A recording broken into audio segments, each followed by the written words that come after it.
Hello बच्चों, math की online class में आपका स्वागत है।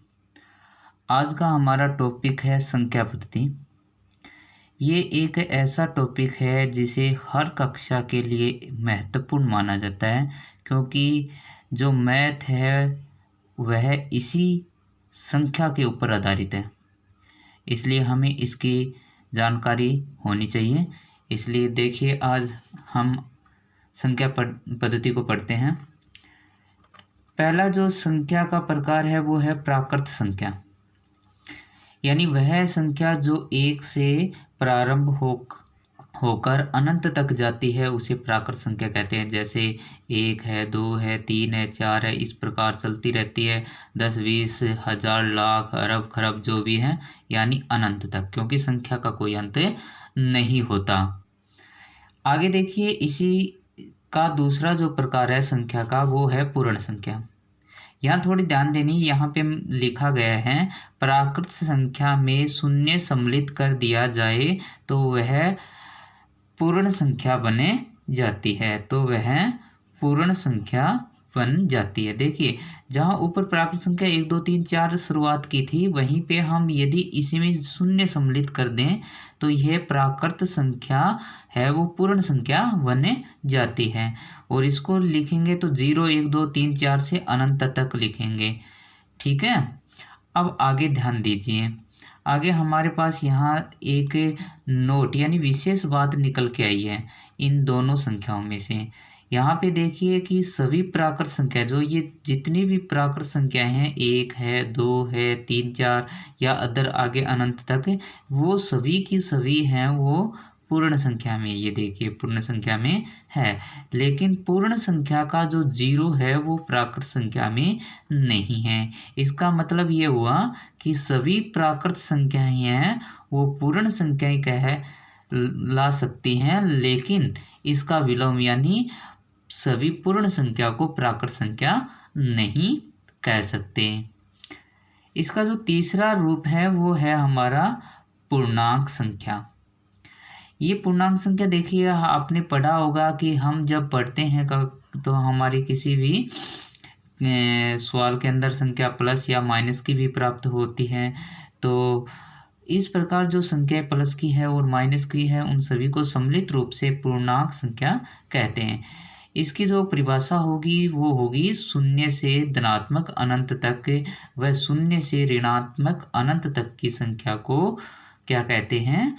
पूर्णांक संख्या कहते हैं। जैसे 0 से इधर धनात्मक अनंत है और ये 0 से इधर ऋणात्मक अनंत है।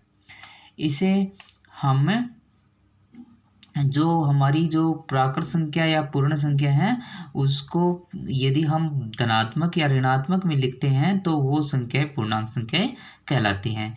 ये तीन जो संख्याएं हैं वो मूल रूप से हैं। इन तीन संख्याओं में हमें क्या करना है, ये जो प्राकृत संख्या, पूर्ण संख्या और पूर्णांक संख्या है, ये मूल रूप में संख्या है, इन तीनों को हमें आगे डिवाइड करना है और अन्य प्रकार इसके देखने हैं। देखिए यहाँ पे पहला है सम संख्या। सम संख्या ऐसी संख्या जिसका इकाइकांक है वो 0, 2, 4, 6, 8 हो, या वह संख्या जो 2 से विभाजित हो। यानी कितनी भी बड़ी संख्या यदि हम लेते हैं, यदि उसका अंतिम अंक यानी इकाइकांक 0, 2, 4, 6, 8 हो तो वह संख्या सम संख्या कहलाती है। और हमें पता है कि सम संख्या वो हमेशा 2 से विभाजित होती है। जैसे आपको यहाँ पे मैं लिखता हूँ 4576, तो इसमें इकाइकांक देखिए कितना है, 6 है, तो ये कौन सी संख्या होगी? एक सम संख्या होगी। अन्य उदाहरण लेते हैं, जैसे लेते हैं 75,348, तो इसमें भी इकाइकांक देखिए 8 है, तो यह संख्या सम संख्या होगी। यानी किसी भी संख्या का इकाइकांक 0, 2, 4, 6, 8 है तो वह संख्या सम संख्या होगी और वह 2 से हमेशा विभाजित होगी।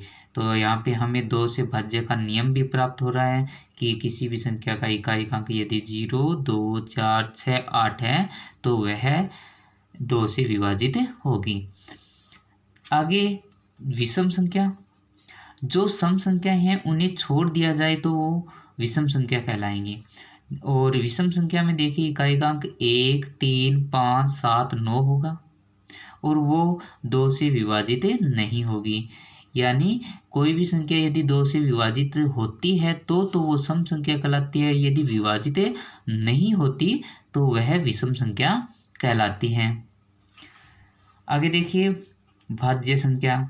नाम से पता चल रहा है भाज्य। भाज्य का मतलब विभाजित होने वाली। किससे विभाजित होने वाली? एक और सम से या साथ में ही किसी अन्य संख्या से। यानी ऐसी संख्या जो एक व सम के अलावा अन्य संख्या से भी विभाजित होती हो, ऐसी संख्याएं भाज्य संख्या कहलाती है। और आगे देखिए अभाज्य संख्या। अभाज्य का मतलब जो भाज्य नहीं हो। किससे भाज्य नहीं हो? जो अन्य संख्या से भाज्य नहीं हो। यानी ऐसी संख्या जो एक या स्वयं के अलावा किसी अन्य संख्या से विभाजित नहीं होती हो, वो अभाज्य संख्या कहलाती है। अब देखिए जो संख्या एक व स्वयं के अलावा अन्य संख्या से विभाजित होती है वो भाज्य संख्या नहीं होती, वो अभाज्य संख्या। अब देखिए शुरुआत करते हैं तो हम ध्यान देते हैं एक है वो न तो भाज्य संख्या है और न ही अभाज्य संख्या है। यानी इसको हम संयुक्त रूप से संख्या बोल सकते हैं, न तो भाज्य बोल सकते हैं और न अभाज्य बोलते हैं। इसके बाद में 2 देखिए। 2 जो है वो अपने आप में विभाजित है या 1 से विभाजित है। यानी 2 में हम 2 का भाग या 1 का भाग दे सकते हैं, इसके अलावा अन्य किसी संख्या का भाग नहीं दे सकते। इसलिए यह कौन सी संख्या होगी? अभाज्य संख्या होगी। 2 के बाद में 3 देखते हैं तो 3 भी खुद और 1 से ही विभाजित होती है, इसलिए यह भी एक अभाज्य संख्या है। इसके बाद में यदि 4 की बात आए तो 4 है वो देखिए 1 व 4 से विभाजित तो होता ही होता है, लेकिन 4 है वो अन्य संख्या 2 से भी विभाजित होता है, इसलिए 2 ये 4 है वो क्या होगा? एक भाज्य संख्या होगा। इसी तरीके से हम यदि आगे देखते रहते हैं तो ऐसी संख्या जो एक व स्वयं के अलावा अन्य संख्या से विभाजित होती है वो भाज्य संख्या कहलाती है, और जो अन्य संख्या से विभाजित नहीं होती वो अभाज्य संख्या कहलाती है। यहाँ पे ये 20 से छोटी छोटी अभाज्य संख्या है। यहाँ पे हम देखते हैं कि इस 2 को छोड़कर अन्य जितनी भी अभाज्य संख्या हैं वो सभी विषम संख्याएं हैं। यहाँ पे बीच में देखिए एक 9 है, यानी 9 है वो 3 से विभाजित हो रहा है। 9 3 से विभाजित है तो 9 भाज्य संख्या होगा, यानी एक व स्वयं के अलावा अन्य संख्या से यह विभाजित है। इस चीज़ से हमें यहाँ पे 2 महत्वपूर्ण बातों का पता चलता है। देखिए वो महत्वपूर्ण बातें हैं क्या। नंबर 1, 2 है वो सबसे छोटी अभाज्य संख्या होती है। याद रखना है 2 है वो सबसे छोटी अभाज्य संख्या होती है, जो बहुत बार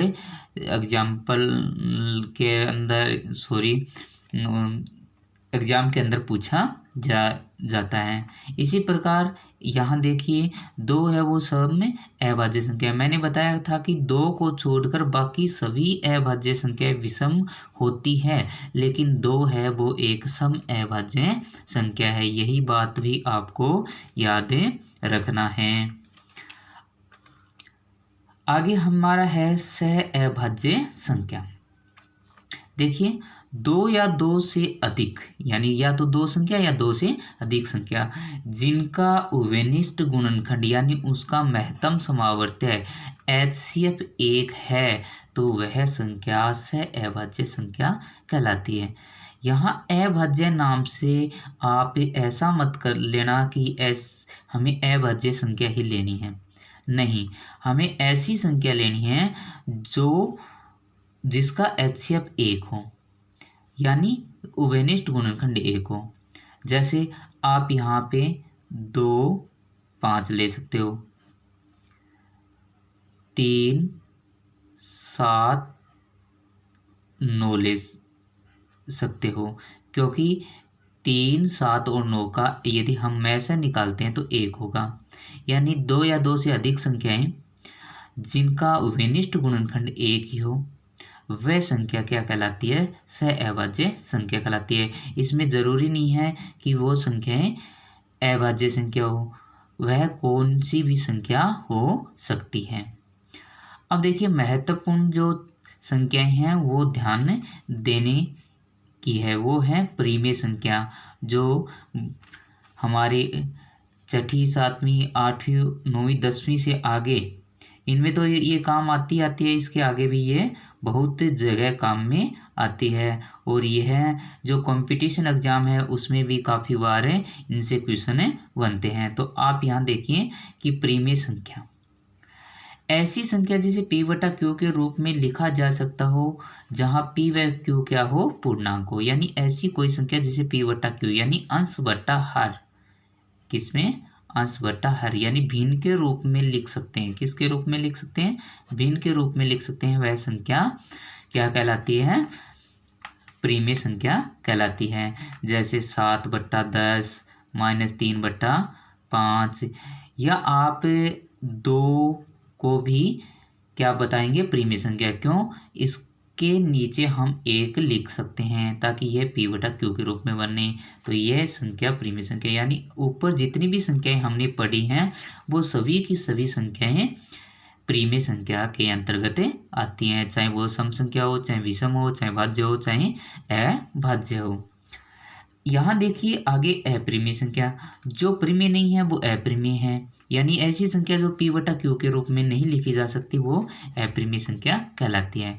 या दूसरी जो बात हम देखते हैं कि ऐसी संख्या है जिसका पूर्ण वर्गमूल न हो, यानी पूरा वर्गमूल न हो, वह संख्याएं अपरिमेय संख्या कहलाती है। जैसे √2 है, √3 है, √5 है। यदि आप √4 के लिए बोलेंगे तो यह गलत है, क्योंकि √4 का वर्ग है, मूल है वो 2 है, वर्गमूल 2 है, तो 2 क्या है? एक है परिमेय संख्या है। तो ऐसी संख्या जिसके पूर्ण वर्गमूल न निकालना संभव हो वो संख्याएं अपरिमेय संख्याएं कहलाती हैं। और यहाँ देखिए वास्तविक संख्या, यानी ऊपर जो हमने परिमेय संख्या पढ़ी है और अपरिमेय संख्या पढ़ी है उन्हें सम्मिलित रूप से हम वास्तविक संख्या कहते हैं। यानी जो वास्तव में हो, जो रियल में हो, उन्हें वास्तविक संख्या कहते हैं, और जो रियल में नहीं हो, वास्तव में नहीं हो, वो काल्पनिक संख्या कहलाती हैं। यहाँ कुछ महत्वपूर्ण बातें आपको याद रखनी है कि पाई का मान कितना? 22/7 या 3.14, ये दोनों हैं, ये दोनों परिमेय संख्याएं हैं, लेकिन खुद पाई है वो अपरिमेय संख्या है।